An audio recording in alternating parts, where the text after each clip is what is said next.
கடவுள் நமக்கு கண்ணு, காது, மூக்கு, வாய் எதுக்கு படைச்சிருக்கான்?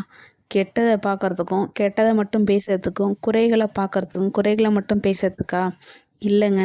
உன்னே நீ அறிவாய். நிர்மலா ராகவன் அவ்வளோ அழகாக எடுத்து சொல்கிறாங்க. புத்தகங்கிறது அளவிட முடியாத செல்வங்க. அதை படிக்க படிக்க நம்மளுக்கே நம்ம மேலே மதிப்பு கூடும். அப்படி தான் இந்த புக்கை படிக்கையில் எனக்கும் மதிப்பு வந்துச்சு. ஹாய், ஹலோ, வணக்கம். உங்களிடம் இந்த கதையை தொடர்வது விஜயா விக்னேஷ். இந்த வீடியோ பிடிச்சிருந்தால் லைக் பண்ணுங்கள், ஷேர் பண்ணுங்கள், சப்ஸ்கிரைப் பண்ணுங்கள். ஸ்டாப் சொல்ல பழகுங்க. அடுத்தவங்க உங்ககிட்ட வந்து தப்பாக சொல்லும்போது, அடுத்தவங்கள பற்றி குறை பேசும்போது ஸ்டாப், எனக்கு இது தேவையில்லை அப்படின்னு சொல்லுங்கள். அது மூஞ்சில் அடித்த மாதிரி பேசுகிறதா இருந்தாலும் உங்கள் டைமை நீங்கள் காப்பாற்றுறதுக்கு உதவும். அப்போ தான் அடுத்தவங்க உங்களை பற்றி அடுத்தவங்க கிட்ட பேசும்போது கொஞ்சம் யோசிப்பாங்க. அடுத்தவங்கள பற்றி பேசுறதுனால நமக்கு எதுவும் ஆக போகிறது கிடையாது. ஒரு குழந்த முடிவெட்ட அழுகுதான். அந்த குழந்தைகிட்ட நீ முடிவெட்டினா செம அழகாக இருப்ப அப்படின்னு சொன்னதும் செமத்தா போய் வெட்டிக்கிச்சான். இப்படி தாங்க எந்தெந்த பிரச்சனையை எப்படி கையாளணும்னு தெரியணும். அதை விட்டுட்டு நீ முடிவெட்டுன்னு சொல்லி அதட்டினாலும் அடித்தாலும் அந்த குழந்தை அடுத்த தடவை முடிவெட்ட அம்மா சொல்லுவாங்கன்னு பயந்துக்கிட்டு ஓடி போயிடும். ஸ்கூலில் டீச்சர் எனக்கு மேக்ஸ் வரமாட்டேங்குது அப்படின்னு சொன்னால், ஏன், அது என்ன உன் ஃப்ரெண்டா இல்லை உன் எதிரியா உன்கிட்ட வரமாட்டேன்னு சொல்ல அப்படின்னு சொல்லி அடிப்பாங்களாம். அதுக்காக அந்த குழந்தைங்க யாருமே டவுட்டு கேட்க மாட்டாங்களாம்.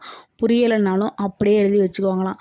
அதில் ஒரு குழந்தை எனக்கு இந்த கணக்கு புரிய மாட்டேங்குது, கொஞ்சம் கோச்சுக்காமல் சொல்லித்தாங்க மிஸ் அப்படின்னு சொல்லி கேட்டுச்சான். உடனே அந்த மிஸ்ஸு கொஞ்சமாக புன்னகை செஞ்சுட்டு தனியாக கூப்பிட்டு அந்த கணக்கை சொல்லி கொடுத்தாங்களாம்.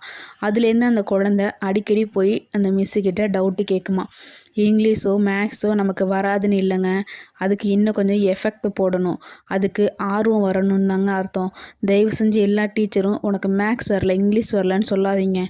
உனக்கு அதுக்கான முயற்சி நிறைய தேவை. தமிழ்ங்கிறது நம்மளோட தாய்மொழி. அது எப்போ வேணாலும் வரும், எப்படி வேணாலும் புரிஞ்சுக்கலாம். ஆனால் இங்கிலீஷும் மேக்ஸும் அப்படி கிடையாது. லைஃப்பில் ரொம்ப முக்கியங்க. அது ஒரு லாங்குவேஜ். அதனால் அதை புரிஞ்சுக்கணும். அதை புரிஞ்சுக்கிட்டு தெரிஞ்சால் மட்டும்தான் நம்ம அதில் சாதிக்க முடியும். அதை விட்டுட்டு குழந்தைங்களுக்கு வரலன்னு சொல்லாதீங்க. அதுக்கு எஃபர்ட் போடு, முயற்சி பண்ணு, உன்னால் முடியும்னு சொல்லி பாருங்களேன். கண்டிப்பாக மாற்றம் உண்டு வரும். ஒரு குழந்த நேற்று கேட்ட கதையை இன்றைக்கி சொன்னால் அந்த குழந்த முட்டாள் தத்தி கிடையாதுங்க. அந்த கதை அந்த குழந்தைங்களுக்கு ரொம்ப பிடிச்சிருக்குன்னு அர்த்தம். அது ஏன்னா இன்ட்ரெஸ்ட் அந்த கதையில் அதிகம் இருக்குது, அதனால கேட்குதுங்க. அதை விட்டுட்டு டெய்லியும் ஒரே கதை கேட்கறதுனால நீ மந்தம் அப்படின்னு நினச்சிடாதீங்க. உங்களோட நினைப்பே அந்த குழந்தையோட முன்னேற்றத்தை தடுக்க நேரிடலாம்.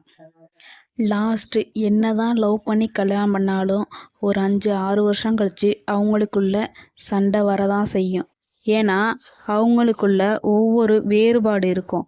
அந்த பொண்ணு ரொம்ப ரிச்சானவன் நம்ம கல்யாணம் பண்ணியிருக்கலாமோ அப்படின்னு நினைக்கலாம். அந்த பையன் நம்ம கொஞ்சம் அழகாக புத்திசாலியாக கல்யாணம் பண்ணியிருக்கலாமோ, இல்லை படித்த பொண்ணாக கல்யாணம் பண்ணியிருக்கலாமோ அப்படின்னு யோசிக்கலாம். அந்த பையன் ஆசைப்பட்ட மாதிரி படித்த பொண்ணை அவன் கல்யாணம் பண்ணியிருந்தானா, என்னை விட அதிகமாக சம்பாதிக்குதே, கொஞ்சம் படிக்காத பொண்ணை கல்யாணம் பண்ணியிருக்கலாம், கூட்டு குடும்பத்தில் இருக்கிற பொண்ணை கல்யாணம் பண்ணியிருக்கலாம், அப்போ தான் நம்ம ஃபேமிலியை நல்லா ரன் பண்ணியிருக்கோம் அப்படின்னு நினச்சி கவலைப்படலாம். அந்த பொண்ணும் நல்ல பணக்கார பையனை கல்யாணம் பண்ணிவிட்டு எனக்கு பக்கபலமாக இல்லை நம்ம வீட்டுக்காரு, என்னை கொஞ்சம் மாட்டேங்கிறாரு அப்படின்னு சொல்லிட்டு கவலைப்படலாம். இது எல்லார் லைஃப்லேயும் நடக்கிறதுங்க. இருக்கிறத வச்சு யாரும் சந்தோஷப்படுறதே கிடையாது. ஒருத்தவங்க ஆளை தான் நினைக்கிறாங்க. ஒரே வீட்டில் இருக்க அக்கா தங்கச்சி அண்ணன் தம்பிக்குள்ளே சண்டையே வராதா? வருங்க. அதே மாதிரி தான் கணவர் மனைவி 2 பேருமே. காதலிச்ச புதுசில் இருக்கிற சந்தோஷம் லைஃப் லாங் இருக்குன்னு சொல்ல முடியாது. ஆனால் எவ்வளவு கஷ்டத்துலேயும் 2 பேரும் ஒருத்தவங்க ஒத்து கொடுக்காம இருக்கிறாங்கல்ல, அதாங்க உண்மையான அன்பு. இப்படியும் சில பேர் இருக்க தான் செய்கிறாங்க.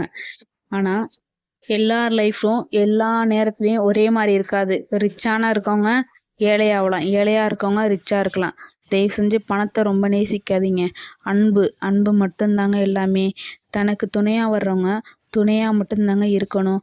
அதை விட்டுட்டு அவங்க நிறைய சம்பாதிக்கணும், இப்படி இருக்கணும் அப்படி இருக்கணும்னு நினைக்காதீங்க. அவங்க எப்படி இருக்காங்களோ அப்படியே நேசித்து பாருங்கள். உங்களோட உண்மையான அன்பு அவங்களுக்கு புரியும், அவங்களோட உண்மையான அன்பு உங்களுக்கு புரியும். ஓகே, பாய்.